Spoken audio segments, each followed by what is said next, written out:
মা খাদিজাতুল কুবরাকে কবরে রাখার পরে নবীজি কবর পারে বসে আছেন, মাটি চাপা দেওয়া হয়েছে, নবী বসে আছেন। সাহাবায়ে কেরাম বলে, ইয়া রাসূলুল্লাহ, অনেকক্ষণ হয়েছে, এবার আসেন ঘরে।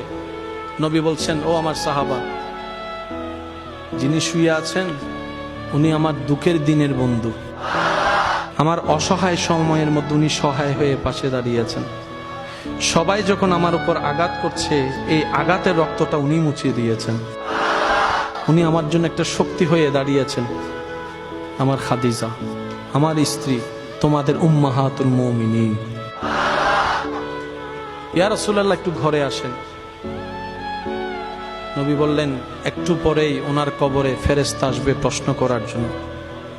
আমি নবী বসে আছি, আমার খাদিজার প্রশ্নের উত্তর আল্লাহর হুকুমে খাদিজার পক্ষ হয়ে আমি নবী উত্তর দেওয়ার জন্য। পৃথিবীর সমস্ত ভালোবাসার বন্ধনকে পিছনে ফেলে আপনার আমার নবীর জীবনীকে একটু খেয়াল করে দেখেন। সমস্ত রোমান্টিকতার হাই রোমান্টিকতা আমার নবীর জীবনীর মধ্যে আছে। আমরা নিতেও জানি নাই, পালনও করতে জানি নাই। আল্লাহ পাক আমাদের সবাইকে ইসলাম মেনে চলার তৌফিক দান করুক।